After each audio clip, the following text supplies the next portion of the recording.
Good evening. I would like to introduce myself. My name is Jimmy Condon and I'm a JCT Geography Advisor, and I'm joined this evening by my colleague Breach Roach. Good evening everyone.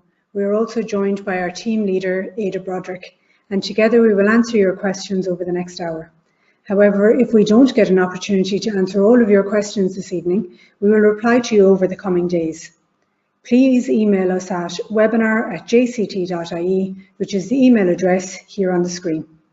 There are PDF documents on the right-hand side of the screen, which you can download during this webinar. They are a worksheet for students to focus on patterns, processes, systems, scale and sustainability, a document that encourages students to focus on sustainability using the Sustainable Development Goals, a handout for students to engage with reflective questions. We'll be referring to these documents throughout the webinar. Our learning intentions for tonight are to consider the learning journey for our junior cycle geography students, to develop our understanding of a chosen topic for a classroom-based assessment, explore the process of completing a classroom-based assessment in junior cycle geography, and deepen our understanding of applying a level descriptor to a classroom-based assessment. So we'd like to start this evening with a poll. So the poll this evening that we're starting with is looking at the area of structured inquiries. And we'd like to ask the question, have you completed a structured inquiry with your junior cycle geography students? To which you'll answer yes or no. And I can see there already that we have a lot of interaction so far, and 70% of you have voted at this stage. We'll share the results there with you in a moment when we hit the 80 or 90% mark.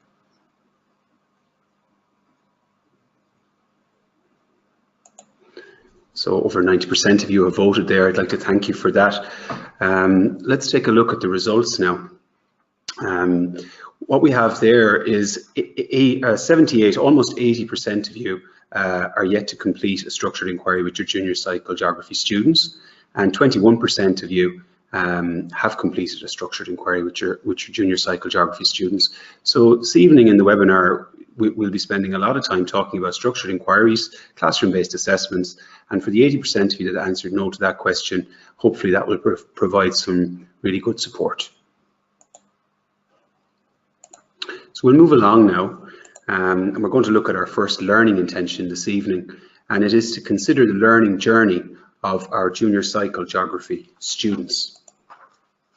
Here on screen we can see an outline of the learning journey of our geography students. The green arrow in the center is the core engagement students will have with junior cycle geography. It consists of the units of learning that teachers are collaboratively planning and the ongoing assessment which takes place in our classrooms throughout the 3 years. Underneath that, you can see how our graphic summarizing the specification moves across the 3 years. This shows how students will engage with each part of the specification through their learning in junior cycle geography. As well as our own assessment moments in our classrooms, there are a few formal check-in moments. The first of these is classroom-based assessment 1, called Geography in the News. It takes place over a 3-week period in second year. In third year, we have classroom-based assessment 2, called My Geography. It will also take place over 3 weeks. After classroom-based assessment 2 is completed, students will do an assessment task, which will be done in class, but it will be sent to the State Examinations Commission to be marked. At the end of the 3 years, students will sit a final common level exam, which will be set and marked by the State Examinations Commission. Let's take a closer look now at the formal check-in moments of the classroom-based assessments. CBAs provide students with opportunities to demonstrate their knowledge, understanding and skills in a way that is not possible in formal examination. CBAs are facilitated by the class teacher. All students complete both CBAs. CBA 1, Geography in the News, is a structured inquiry through a response to a recent geographical event or events. CBA 2, My Geography, is a structured inquiry into a geographical aspect or aspects in a local area. The classroom-based assessments can be produced in any format. for example in written, digital, visual and/or audio form.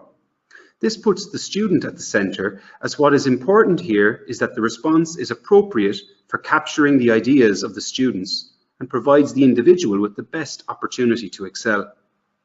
Students may undertake this response on an individual basis or as part of a group. The assessment guidelines state, if working as part of a group, each student's individual role and contribution to the work will be the focus of the assessment. It is important that each student involved in the group notes accurately their own part in the process and their contribution to the group's work, perhaps using a symbol or their initials, to assist the teacher in identifying and assessing their individual contribution to the response.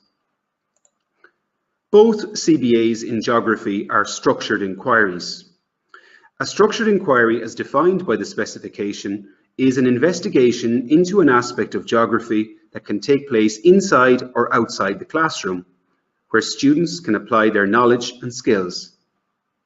The structured inquiry process involves students asking questions, gathering data, evaluating and interpreting their findings, and presenting information. It allows students to use the knowledge and skills that they are already developing through engaging with the learning outcomes within units of learning.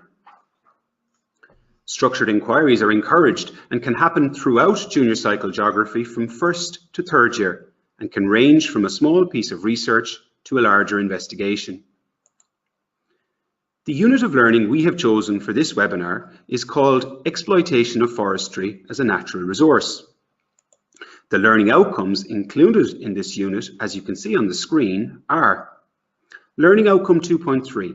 Identify how the physical landscape influences the development of primary activities. Learning Outcome 2.4. Assess the exploitation of water, fish stocks, forestry and soil as natural resources. Here, focusing on forestry as a primary economic activity. Learning Outcome 2.6. Examine the causes and implications of climate change, focusing here on the causes. And finally, Learning Outcome 3.6. Identify global patterns of economic development. As you can see in this unit of learning, each learning outcome has been broken down into what students should know, understand, and be able to do. The 3 elements, which are the lens through which the students experience the learning outcomes, are included. When creating a unit of learning, it is advisable to focus on the key areas where each element presents itself within the unit of learning. Geoliteracy is often developed organically in our classrooms, but to ensure that it happens consistently, it is important to consider geoliteracy while planning. It is also important to highlight it when links between geographical topics are being made to help students on their journey to becoming geoliterate geographers. Some examples of geoliteracy within this unit are the interactions between soil type and forestry as a primary economic activity, and the interconnection between farming and forestry in the Ivory Coast. Also, how an increasing market for chocolate in the developed world has implications for the developing world. As you can see, links between current learning and prior knowledge are also being made. An important part of any unit of learning is planning how we will check in on student learning. In our geography classrooms, this will be done both formatively and summatively. During this webinar, we will focus on the summative assessment of CBA 1, Geography in the News. However, the process of completing a classroom-based assessment will involve a variety of assessment strategies. These will be included in the unit of learning. The CBA process is formative up until the point where it is presented to the teacher as a summative piece. I'm going to pass you over to Breege now, who's going to answer some of the questions that we have received. Thanks very much, Jimmy. Well, we've great interaction so far this evening, and we'd like to thank everybody for that. So we're just going to focus on some of the questions that we've received at this point, and we'll address more questions later on in the webinar. So the first question I have in front of me here is, what is the difference between a CBA and a structured inquiry, or are they the same thing? So both of our CBAs in geography are actually structured inquiries. A structured inquiry is a process of asking questions, gathering data to answer those questions, evaluating findings, and presenting the relevant information. So when we do a CBA, we're doing a structured inquiry. A structured inquiry can be completed separate to a formal classroom-based assessment at any time over the 3 years at that teacher's discretion. So in this instance, the same process can be followed, but the depth and scale of the inquiry will be determined by the teacher rather than the features of quality. So in doing structured inquiries with our students, we are helping them to develop the knowledge and skills that they will use when completing the CBAs. So another question that I have here is it okay for all students to do the same topic? Well, I suppose a structured inquiry may be part of a unit of learning, and in this case then the students will be learning about the same topic. However, the success criteria can allow for students to focus on different aspects of the topic or different case studies in relation to the same topic. Alternatively, students could choose to do different topics from a range of units of learning that they have engaged with. Ultimately, in deciding on the approach taken, the needs of the students within the class will be the main consideration here. Excuse me, Breach. Ada's just handing me some more questions there. Would you mind if I went through them? Okay, yeah, go first. The first one I have in front of me here is it okay for all students to use the same format? Well, in answering that, it is. However, CBA 1 and CBA 2 in geography can be presented in a wide range of formats. And what that means is that students can present using a format that best allows them to show their knowledge, understanding and skills. Another question I can see here in front of me is one that actually comes up regularly on our cluster days. It is, what is meant by the terms local and recent? And of course, they refer to CBA 1 and CBA 2, where we're looking at a recent geographical event in CBA 1 and a local aspect or aspects in CBA 2. Well, just to clarify that, the term local would mean local to the student, of course at the discretion of the teacher, and likewise the term recent is recent to the student, again at the discretion of the teacher. Okay, Breach, I think we might move on now. Okay, great, thanks Jimmy. So we'll look at our second learning intention for this evening. So it is to develop our understanding of choosing a topic for a classroom-based assessment. So the unit of learning, exploitation of forestry as a natural resource, lends itself quite nicely to a structured inquiry for CBA 1 Geography in the News.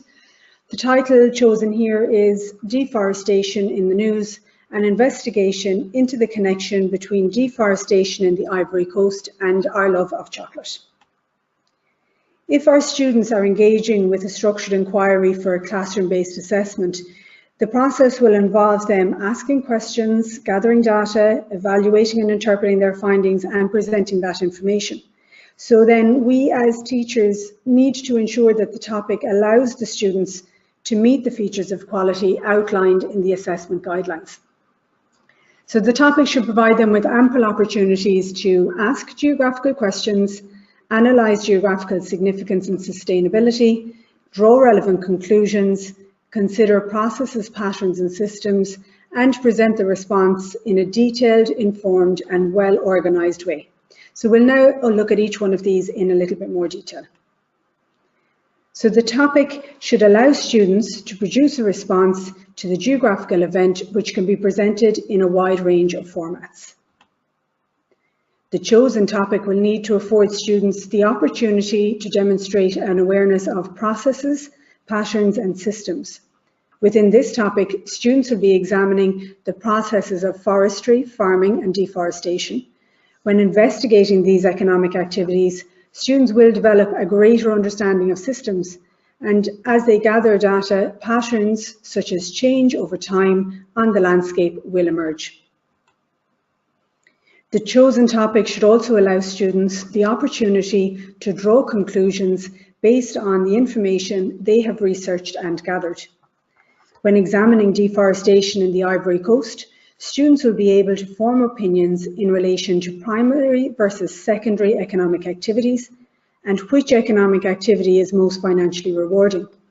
Students may also be able to consider who the real winners and losers are as a result of the practice of deforestation in the Ivory Coast.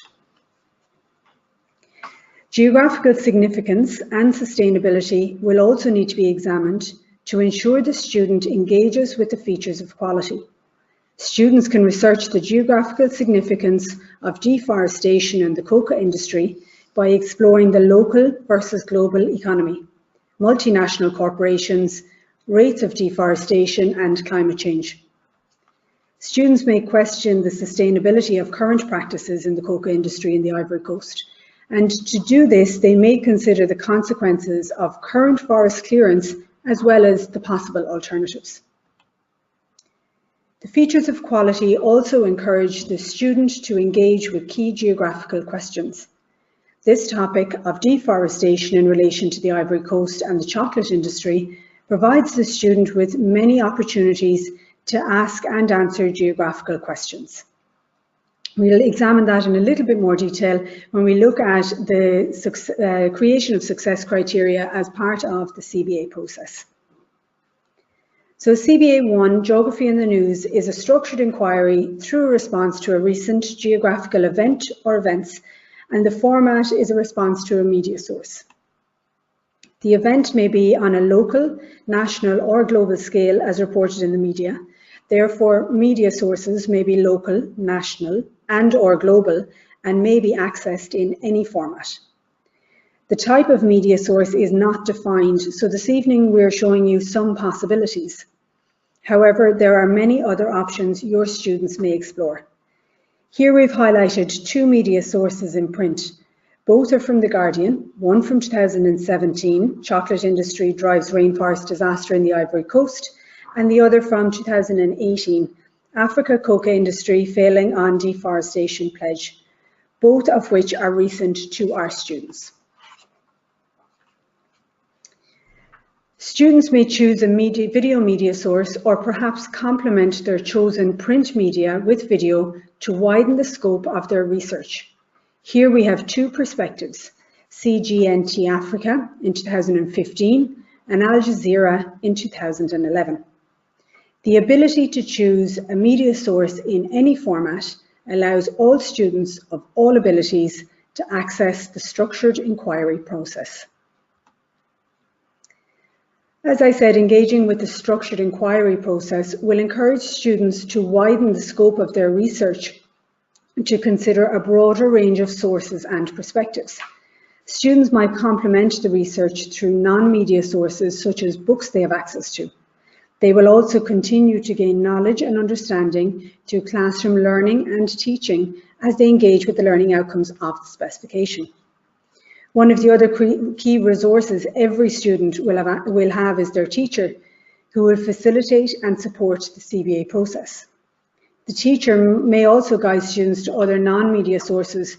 Examples we have chosen here are CIA World Factbook, maphubs.com and mightyearth.org.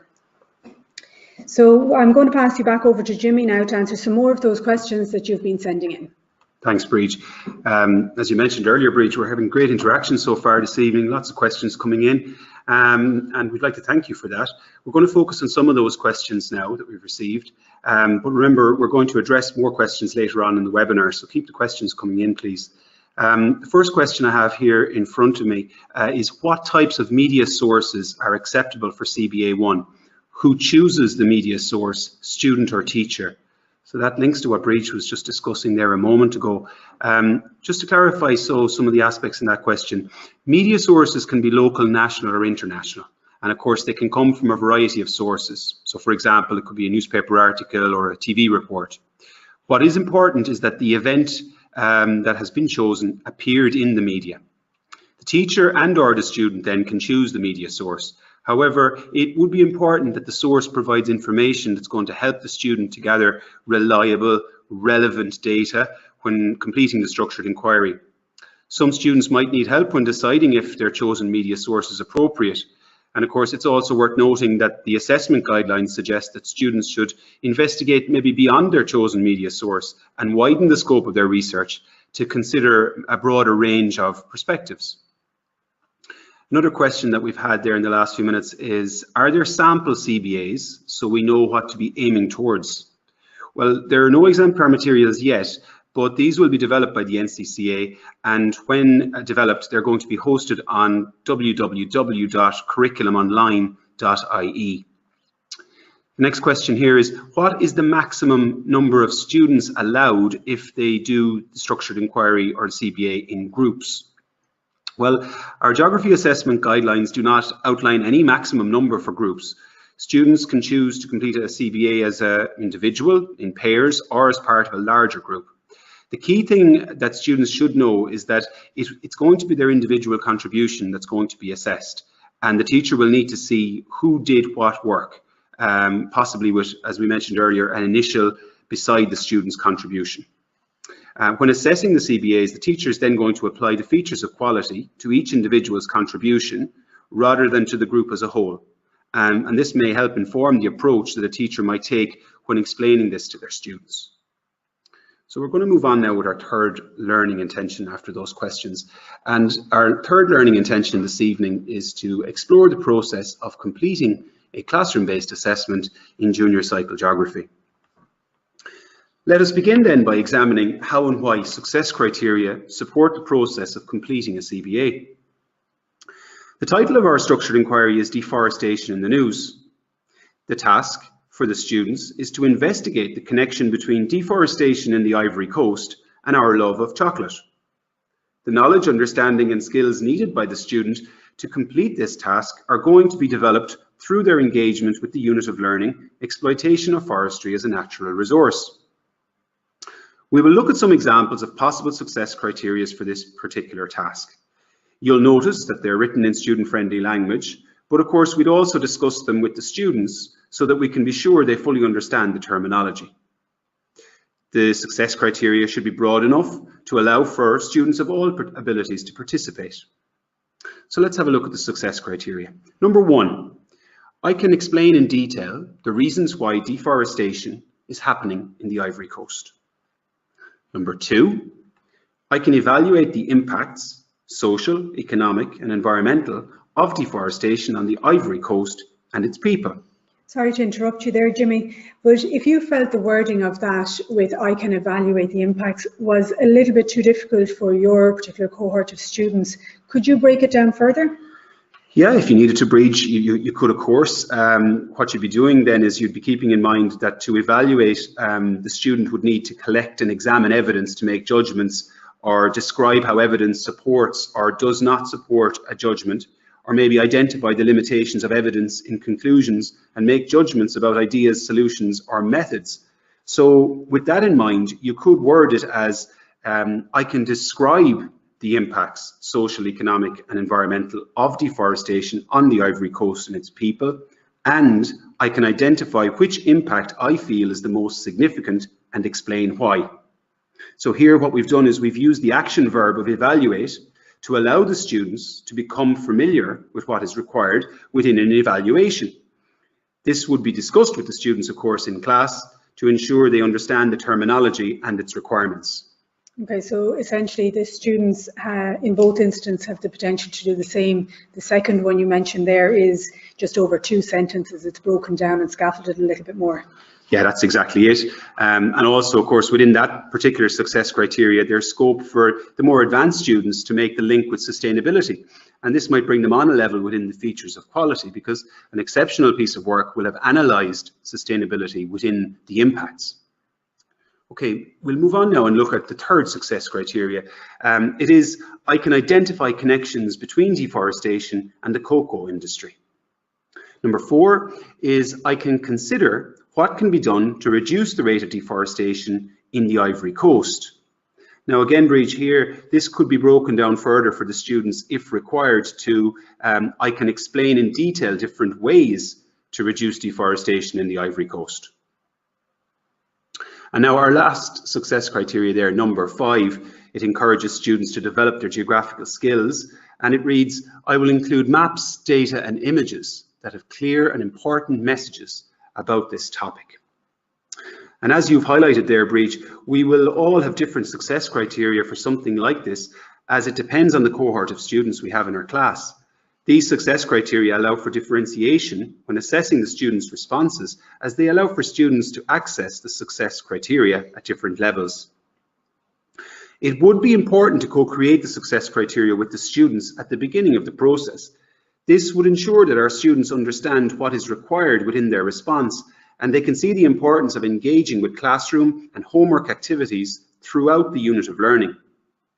Co-creating success criteria can be done by asking students what they think should be included in the response.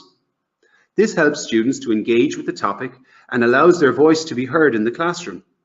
The success criteria would be revisited throughout the process, and students would become more aware of what is required as they move through the unit of learning. Earlier, we discussed the topic deforestation in the news and how it would allow our students to engage with the features of quality. The success criteria for the structured inquiry essentially break down the features of quality into language which is accessible for our students. On screen now, we can see that the success criteria gives students ample opportunity to engage with each aspect of the features of quality. For example, you can see within some of the success criteria, the students will be asking geographical questions, and they have the opportunity to draw conclusions across 4 of the success criteria, showing that the structured inquiry is indeed a process, and the students are learning and developing their knowledge and understanding throughout. For us as teachers, we are then confident that the success criteria that have been co-created with the students link to the features of quality. Now, having established that the success criteria are linked to the features of quality, it's also worth noting that a link exists between the success criteria and the learning intentions that are born out of the unit of learning plan. In engaging with the learning intentions, students' ability to achieve the success criteria is increased. Take a moment to identify connections between the unit of learning plan and success criteria seen here on screen. CBA is how to prepare a response to the chosen topic. We're now going to explore this in more detail. A key part of preparing a response for a classroom-based assessment is asking key geographical questions. When students choose an event to research, they should consider these key geographical questions. A graphic organizer such as the wheel of geographical questions seen on the screen now could be used to structure this activity. Students may compile a list of questions they wish to answer through the research. For example, under who, they may ask who is cutting the trees down and who is trying to stop the trees being cut down. These questions will be answered at various points through the structured inquiry process. Creating these questions may act as a starting point for the student and guide them as they research. Students may also find that by researching one question, another is raised, and they can take note of this. This graphic organizer could also be used to compile the answers to the questions that the students have raised. CBA 1 Geography in the News requires students to respond to a media source. Having worked with Patrick Donnelly in St. Coleman's College, Fermoy, we can share some of the approaches that his students took as they engaged with their chosen media sources.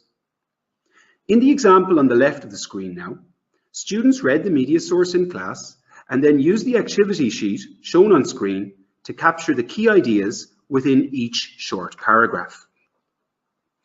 In the example seen on the right-hand side of the screen, students reflected on the media article under the following headings: 5 things I learned, 4 things I found interesting, 2 questions I have, and key statistics. Students will return to the active learning sheet when they find the answers to the questions that they have raised. The teacher found that both approaches facilitated active engagement with the media source and in turn led to focused discussions in the geography classroom that helped move students' learning forward.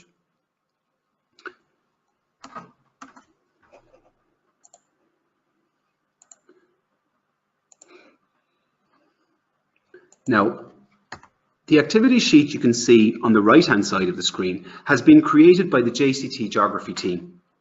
And it's been created to help ensure that the student response includes reference to processes, patterns, systems, and sustainability, as outlined on page 12 of the assessment guidelines, which can be seen on the left-hand side of the screen now. The activity sheet breaks down the wording of the assessment guidelines into student-friendly language and focuses the students' reading of media sources on processes, patterns, systems, and sustainability. Rather than asking students to outline the sustainability considerations in relation to the chosen geographical event, they are asked how the key events described in the article affects the future of the area and those who live there. Another approach when considering sustainability as part of a response to a classroom-based assessment is to use the Sustainable Development Goals. These are a collection of 17 global goals set out by the United Nations General Assembly in 2015 for the year 2030.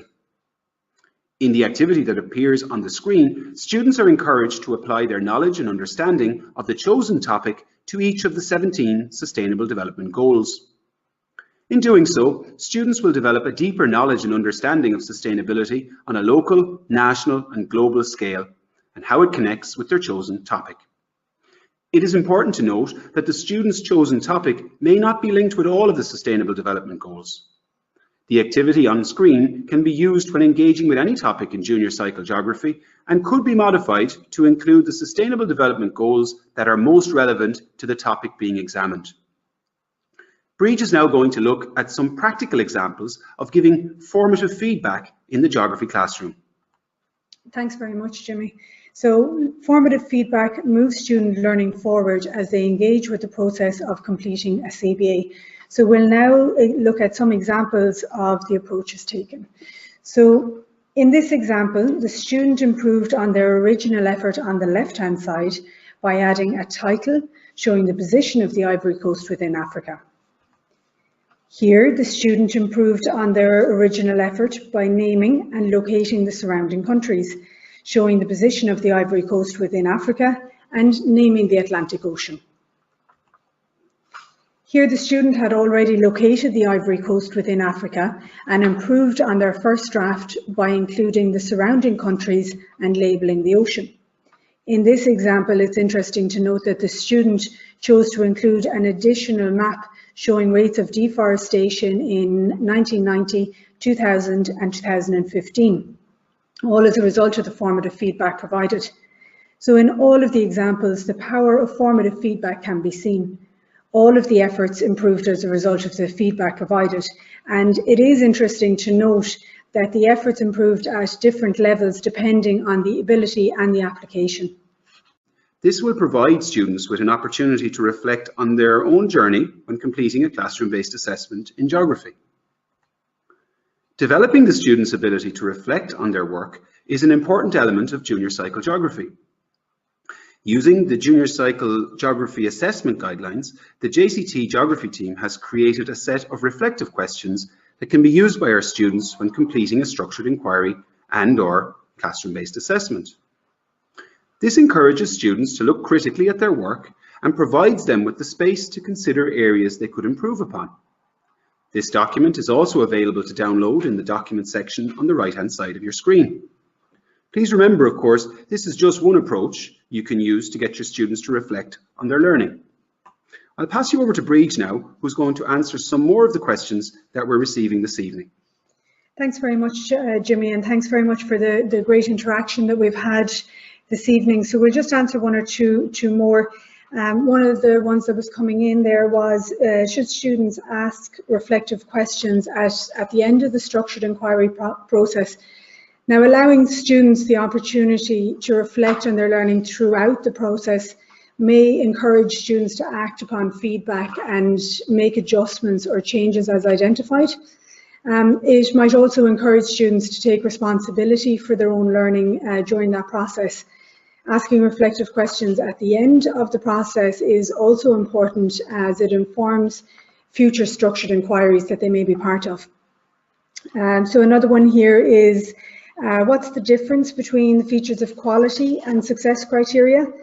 Well, features of quality are statements which support the teacher in making judgments about the quality of students' work for awarding the descriptors in classroom-based assessments. They are developed by the NCCA and they appear in the assessment guidelines. Success criteria, on the other hand, are created by the teacher and/or the student and describe what success looks like for a particular piece of work. So they are linked to the learning intentions and they help both the teacher and the student to make judgments about the quality of learning.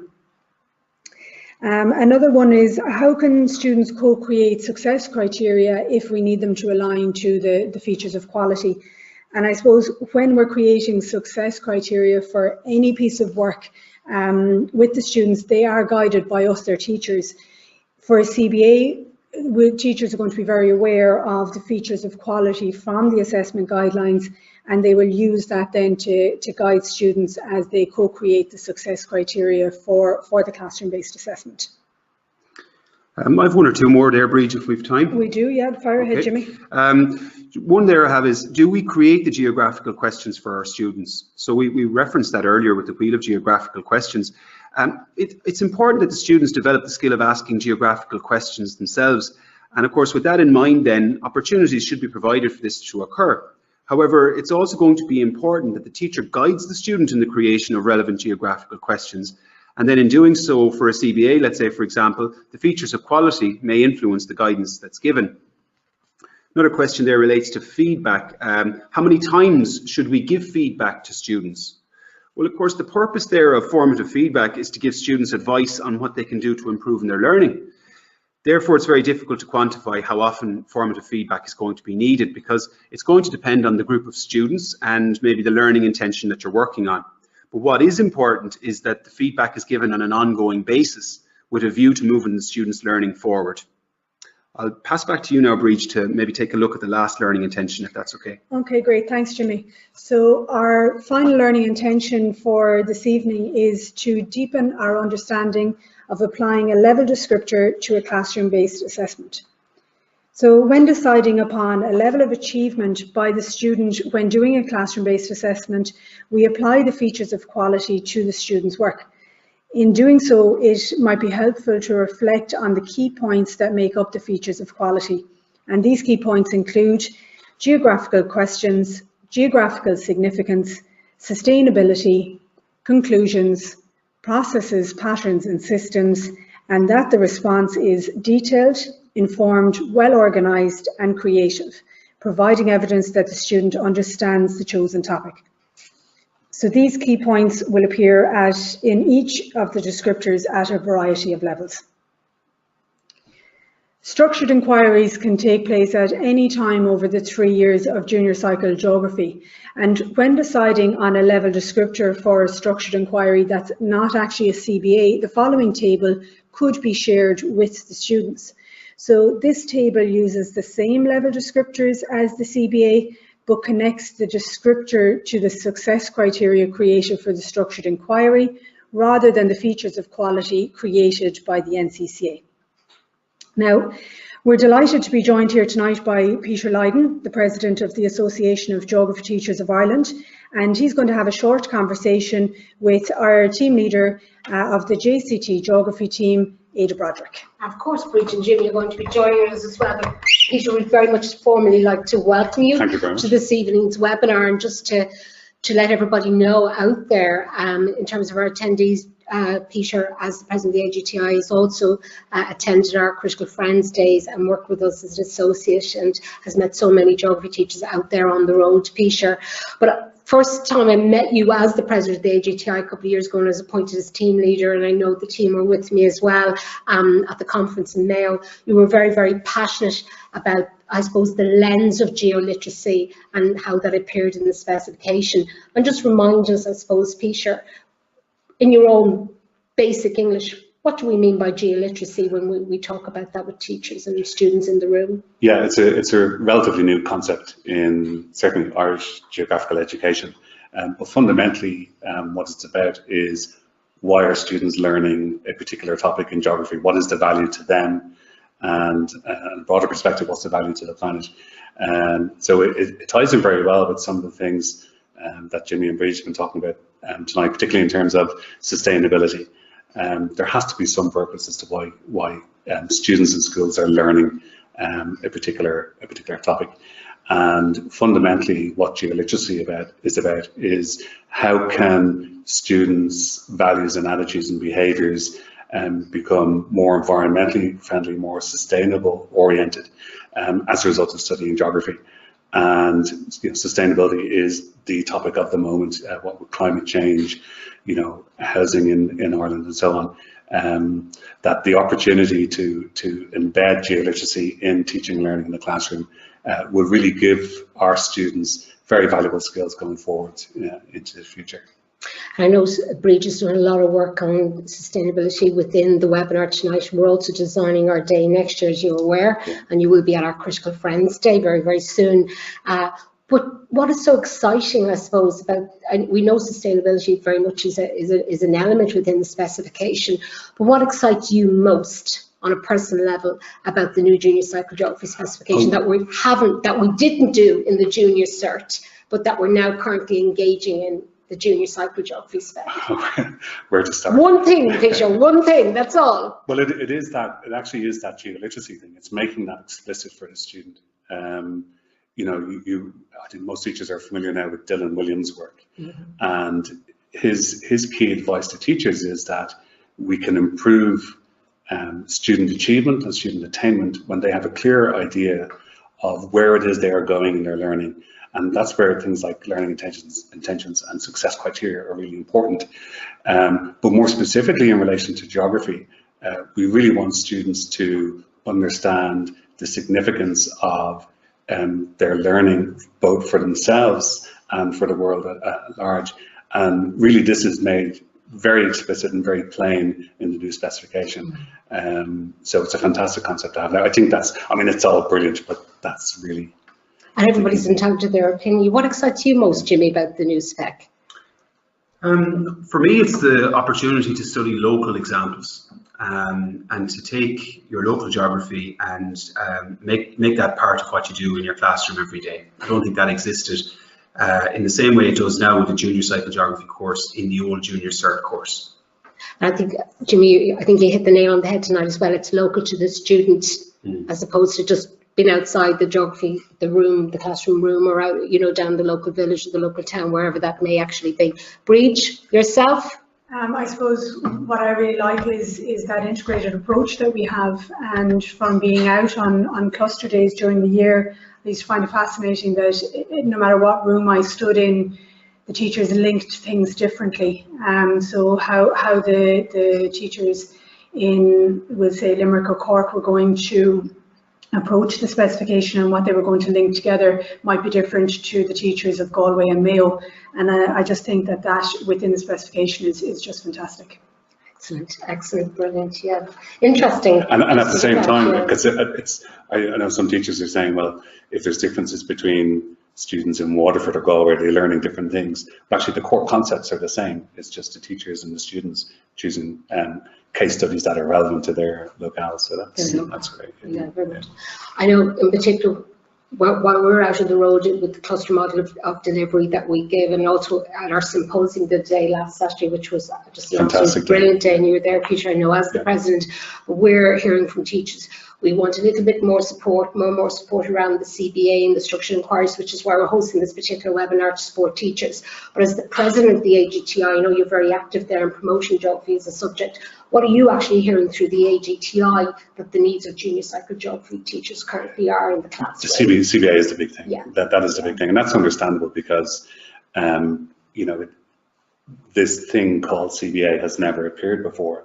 But actually, it's no different. On one level, it's no different to projects that teachers would have always done with their students. It's just that the structure of the inquiry allows teachers to just take a more structured approach to that project work with their students, and also gives students an opportunity to think about the elements which are particularly important, and also to feed off student interest. So that's the key thing. The CBAs seem to be foremost in people's mind. And just to pick your brain, Peter, because I'm sure there's plenty of people wondering, just yourself with going into second year with second year geography students, obviously you've got your thinking now about a CBA for your students, geography in the news. Sure. What are you currently doing with your geography students to prepare them for that? Well, I'm just about to head into a structured inquiry with my first year, so that's kind of like gets them ready for that. So what are you doing? So that's going to be flooding on the Shannon. You know, it's still taking shape.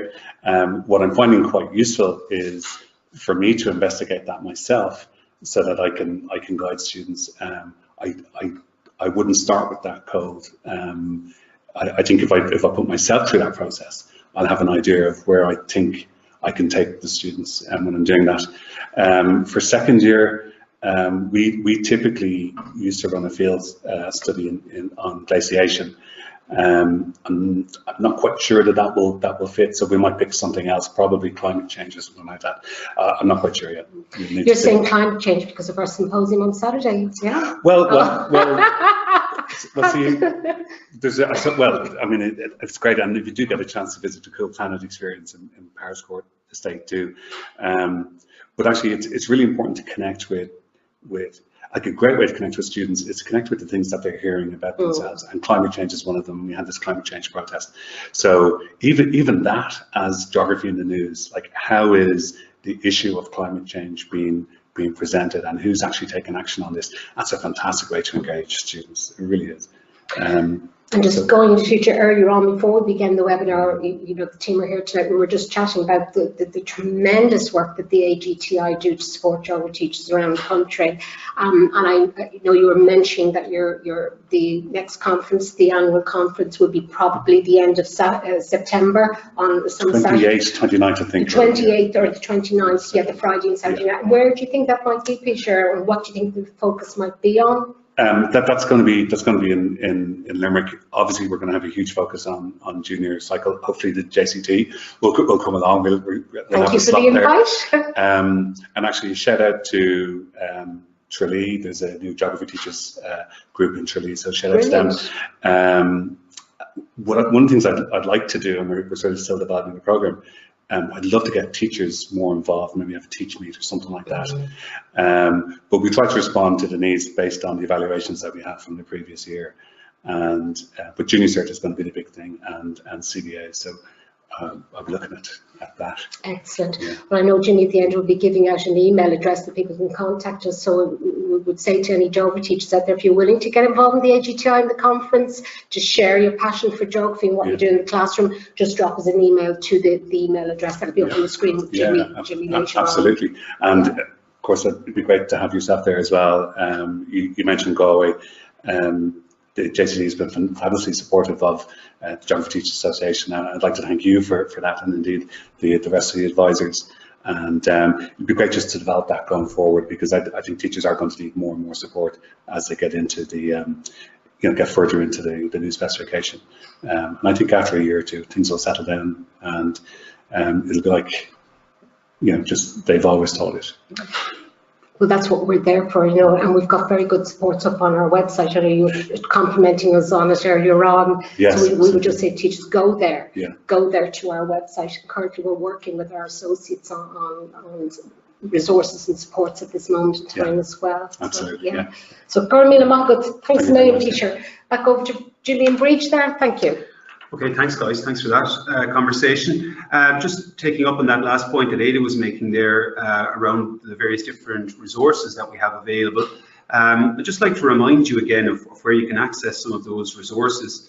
I think the first protocol really is the jct.ie website. Most of you will be very familiar with that already.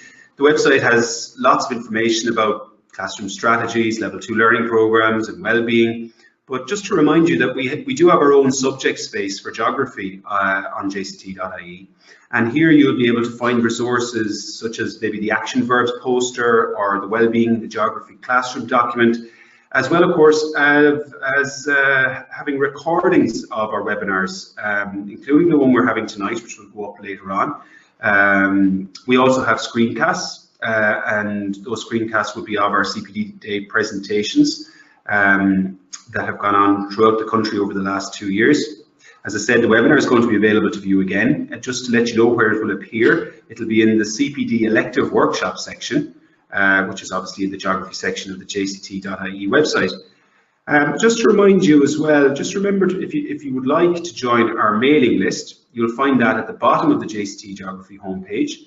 And anyone who is signed up to our mailing list will receive updates and information throughout the year, as well as updates on new resources that are being added to our website. So Peter, I know you have a very active Facebook account with the AGTI. Do you want to just give a shout out to what the Twitter is and the Facebook? The Facebook is where really everything's happening. So if you just search on Facebook for the Association of Geography Teachers, you'll get different names. So it's Association of Geography Teachers of Ireland, and there's 1,900 members on that, which is fantastic. And we just share resources left, right and centre on that. So it's a great place to get in touch and also to stay in touch with what's happening as well.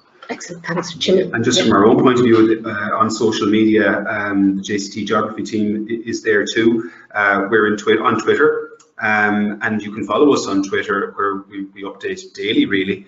Our Twitter account, our handle is @JCT Geography, and you can see it there on the screen now with a screenshot of our landing page there. So that's a good place to go to get resources from ourselves daily. So look, just to tie things together then at this point, obviously we'd like to thank yourselves for participating and joining us in our webinar this evening. We of course look forward to meeting you all during the 2019-2020 CPD days. We'd like to thank Peter for joining us, the President of the Geography Teachers Association of Ireland. We'd also like to acknowledge the really great work that our Geography Associates are doing and did do in terms of helping us to develop this webinar. And we really would like to thank them for just giving us a glimpse or a window into the learning and teaching that's happening in their classrooms.